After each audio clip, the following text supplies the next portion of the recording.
నమస్తే. Welcome to legend TV. ఈ Johnny master issue already మనం టీవీలో చూస్తున్నాం. దీనికి సంబంధించిన వార్తలంతా కూడా. అసలు ఈ సినిమా వాళ్ళకి ఏమవుతుందంటే, గతంలో కూడా జానీ మాస్టర్ మీద కొన్ని ఆరోపణలు జరిగాయి.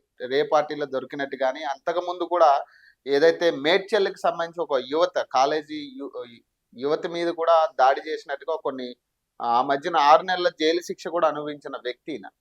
మరి ఇప్పుడు మళ్ళీ ఏంది? ఇప్పుడు జనసేనలో మొన్న కూడా కీలక పదవులు తీసుకున్నాడు.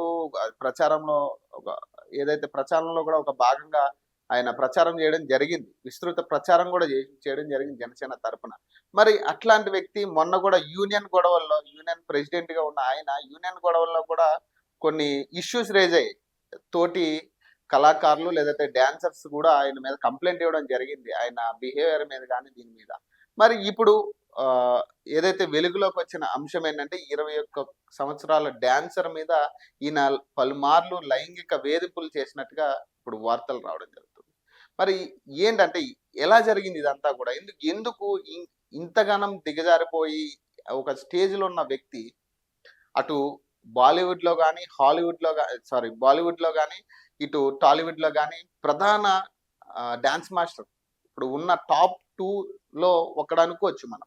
మరి ఇలాంటి వ్యక్తి ఒక అమ్మాయి మీద, అది కూడా తన కింద పనిచేస్తున్న ఒక అసిస్టెంట్ మీద ఇలాంటి వేధింపులు చేయడం అనేది నిజంగా కూడా ఖండించాల్సిన విషయం ఇది.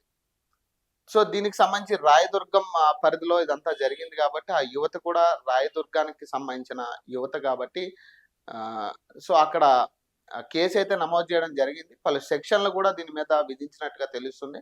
సో ప్రస్తుతం ఏ సెక్షన్ల విధించారనేది ప్రస్తుతం చూద్దాం మనం. సో ఈ కేసులో ఐపీసీ సెక్షన్ 376 రేప్ కేసు, అలాగే క్రిమినల్ బెదిరింపు 506 మరియు స్వచ్ఛందంగా గాయపరచడం 323లో క్లాజ్ 2 మరియు ఎన్ కింద కేసు నమోదు చేసినట్లు పోలీసులు తెలిపారు. సో దీనికి సంబంధించి గతంలో కూడా 2015లో ఒక కాలేజీ మహిళపై దాడి చేసినట్టు ఒక కేసు కూడా గతంలో నమోదైంది దీని మీద. అప్పుడు 2019లో 6 నెలల జైలు శిక్ష విధించిన పరిస్థితి. మరి ఇక్కడ కూడా బుద్ధి అనుకోవాలి ఇంకా. ఎందుకంటే 6 నెలల జైలు శిక్ష అనుభవించిన తర్వాత కూడా ఇప్పుడు ఒక టాప్ కొరియోగ్రాఫర్గా ఉన్న ఆయన ఇంకా బుద్ధి రాలేదనుకోవాలి. ఎందుకంటే ఇలాంటి అంశాలు ఒక సమాజానికి చెప్పాల్సిన విషయం. ఇలాంటి చెయ్యొద్దు అని మీరు ఒక మెసేజ్ ఇవ్వాల్సిన ఒక వ్యక్తి ఇలాంటి అంశాలని ప్రోత్సహించడం కానీ, ఇలాంటి అంశాలను చేయడం అనేది నిజంగా కూడా ఖండించాల్సిన విషయం. దీని మీద అంటే ఇంకా కేసు నమోదైంది. దీని మీద దర్యాప్తు సాగుతుంది కాబట్టి ఎలాంటి నిజాలు బయటకు వస్తాయనేది వేచి చూడాలి. సో మరొక ఎపిసోడ్లో మళ్ళీ కలుద్దాం. అప్పటి వరకు నేను మీ పవన్, సైనింగ్ ఆఫ్.